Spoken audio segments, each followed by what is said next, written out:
What is going on? Putting Mom in a storage shed? Oh, that? Well, I got tired of taking care of her. I can't help it, okay? What? Are you kidding me? It was when I visited my mother-in-law at her house to take her to the hot springs that we found her in a pitiful state, trembling in the storage shed. Speechless at my sister-in-law's inhumane actions and the appalling conditions she forced on my mother-in-law, little did I know that divine retribution was about to befall my sister-in-law. I am a 46-year-old housewife. My husband is also 46, and we have a son. Our son has started living on his own as he's decided to go to college in a different state. I thought he'd go to a local university and we'd live together for a few more years even after he started working. But children leave their nest earlier than their parents expect. Earlier than anticipated, my husband and I suddenly found ourselves freed from parenting and had some spare time between just the two of us. How about we go on a spa vacation this long weekend? My husband's been coming home early lately, possibly due to recent changes in the work culture.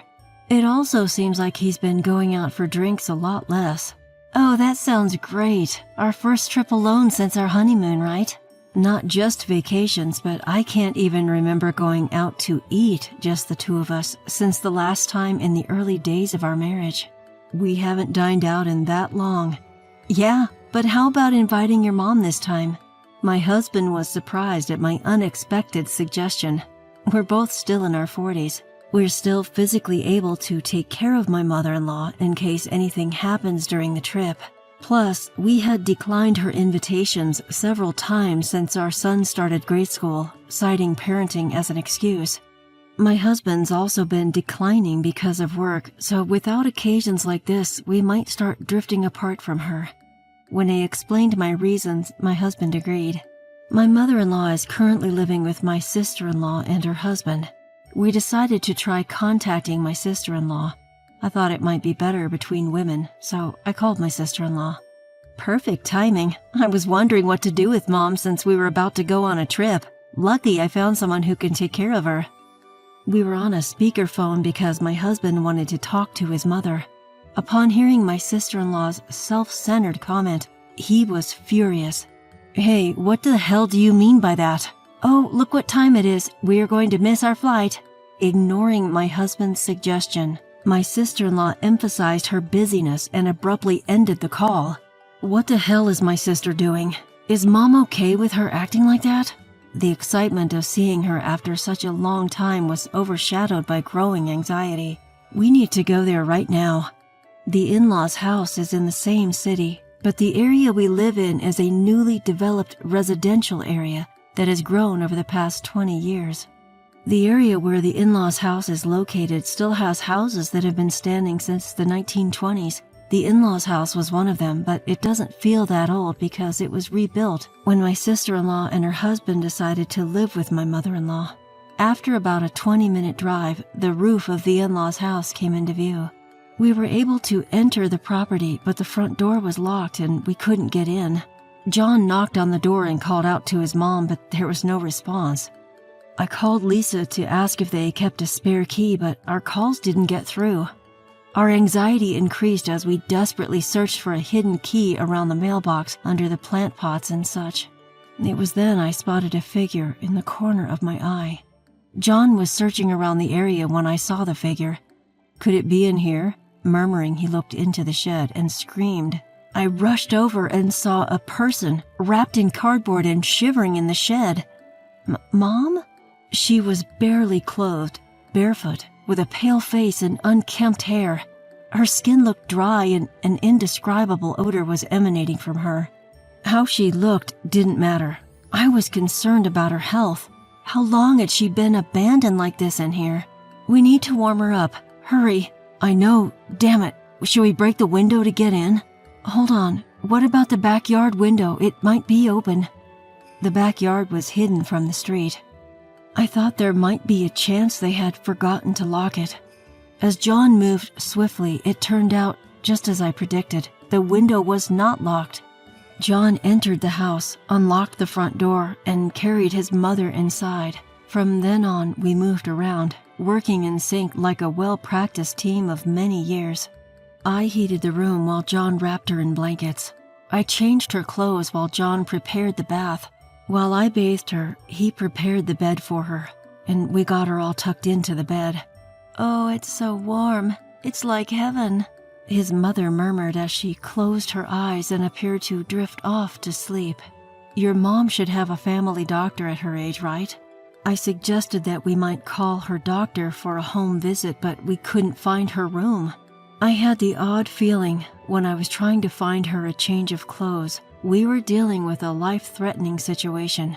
So I borrowed clothes from Lisa. Lisa has a room full of clothes, but there wasn't a single item that seemed to belong to my mother-in-law. We looked for her insurance card or prescription data, but couldn't find them anywhere. So we searched online for a doctor who could make home visits. As soon as we got a doctor to visit, John reported it to the police. The doctor's diagnosis was that it could have been very dangerous if we had found her any later. It was said to be the coldest day this winter, and there might even be some snow along the mountains. The doctor also found signs of malnutrition and dehydration due to extremely low food and water intake. In addition, a skin rash caused by the appalling conditions she had been left in. She even got lice in her hair, which is unbelievable in this day and age. He gave us some prescriptions and told us to get her to her family doctor as soon as possible. While we were looking for her insurance card and other necessary items, we found the contact information for the care service that had been taking care of her. It was saved in the home phone's contact list, and fortunately, it hadn't been deleted.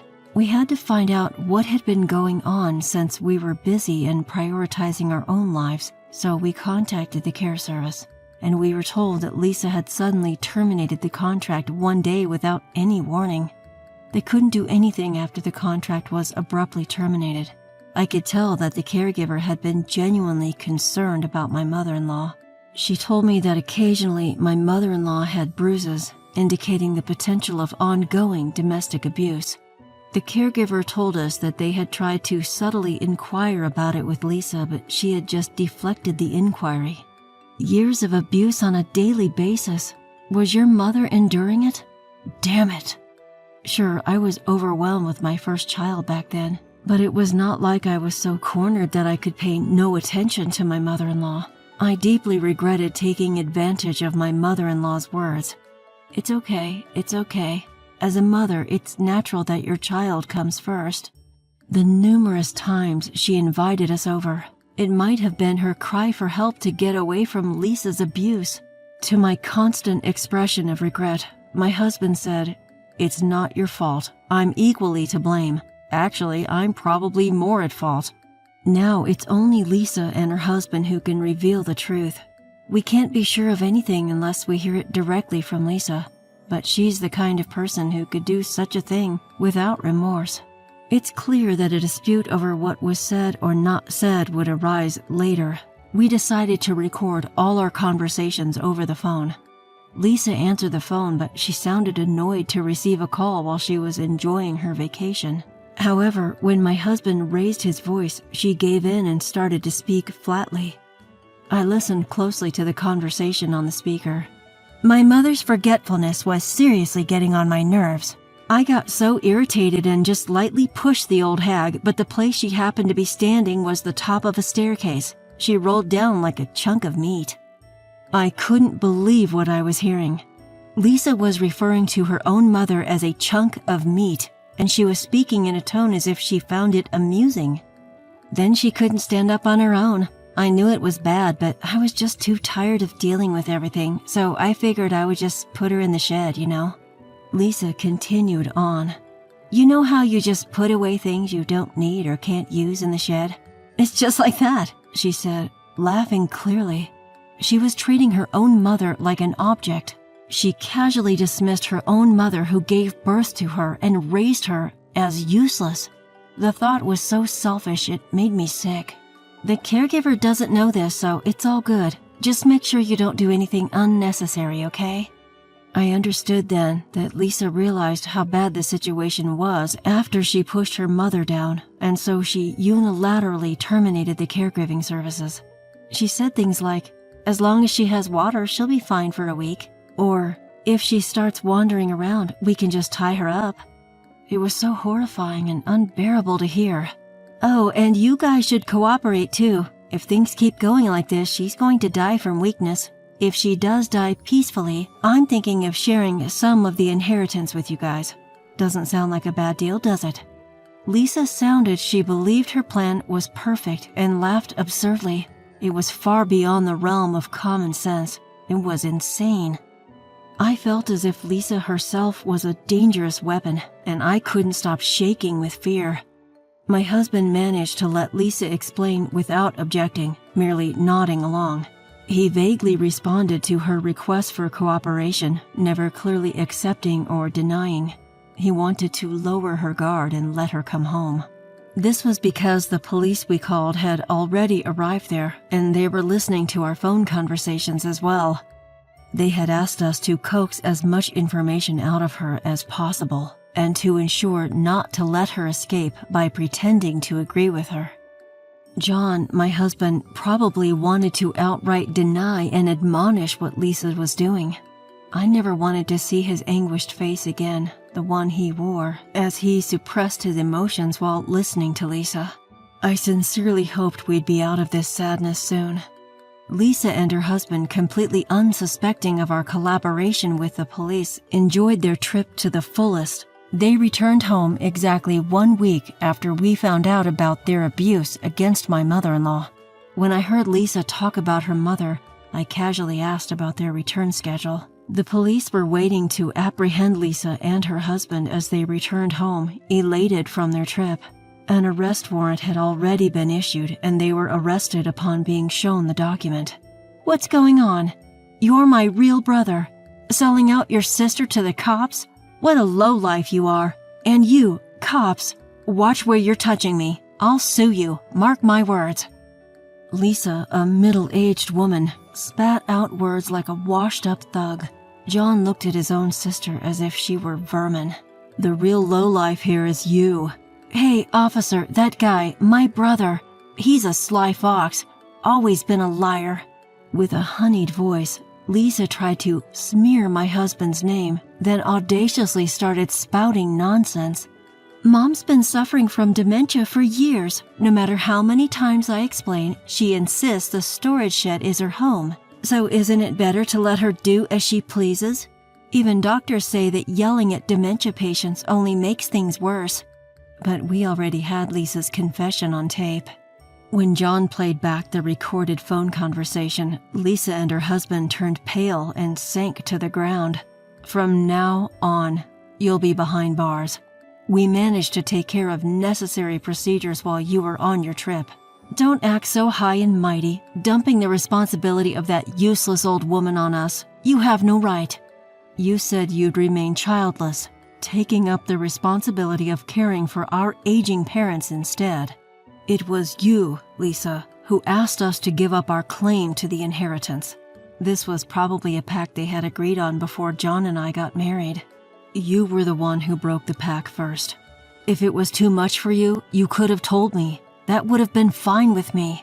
He spoke with a choked voice, saying he had always been ready to take care of his parents. Lisa's intention was to take care of her mother so that she could take all of the inheritance in return. However, her mother unexpectedly remained robust and lived longer than anticipated. Unable to bear this, Lisa hatched a plan to make her demise look like a natural death due to frailty. Regarding the ownership of the family home, it had remained under their mother's name since their father's passing. It was fortunate that the property was not under Lisa's name. Therefore, we decided to tear down the dilapidated family home and turn it into a vacant plot. We've decided to sell the plot later. The demolition schedule has already been set, so remove your personal belongings as soon as possible, my husband John calmly stated. "You must be joking. I'm arrested, you idiot. How am I supposed to do that?" "We've leased a storage unit for 3 years to store your belongings. Of course, it will be paid from your savings." "What? Who do you think you are, making decisions on your own? You used to be a crybaby, always calling for your big sister. Now you've grown quite a spine, huh? Lisa raged about him making decisions with her money, but John remained unfazed. He also mentioned that if the lease could not be extended within 3 years, they were free to dispose of the contents. Lisa could only gape in response, unable to argue back. It was a clear victory for us. The police finally said, "That will be enough," and shoved Lisa and her husband into a police car to take them away. They resisted to the very end and had to be carried away like luggage. In the following days, the demolition of our parents' house proceeded smoothly. Turns out, my mother-in-law was not actually suffering from dementia at all. Some forgetfulness is due to aging, something everyone will eventually experience. It's not the kind of forgetfulness that causes inconvenience to others. I too sometimes forget what I was about to do, only to remember after a while. My mother-in-law was like that too. Thanks to her, there was absolutely no legal power for Lisa to fight against her decision to dispose of the house, as my mother-in-law was the rightful owner. Lisa and her husband didn't take their belongings out from the house, so we demolished the house with their stuff still inside. Now they are in jail. They didn't seem to know they could have kept their things if they paid for some arrangements. They could have had a court-appointed attorney and have that lawyer hire a company to move their belongings. Lisa and her husband's deeds were broadcasted on TV in a segment like True Stories That Seem Unbelievable. It was referred to as a modern-day granny dumping incident. Subsequently, Lisa and her husband were charged with elder abuse by persons responsible for protection. They were also proven guilty of neglect, so they would likely spend quite some time behind bars. We managed to sell the now empty plot for a high price. We also decided to sell our current house, as it stood in a location that was frequently ranked high on most desirable places to live lists. Even as a second-hand property, it fetched a decent price.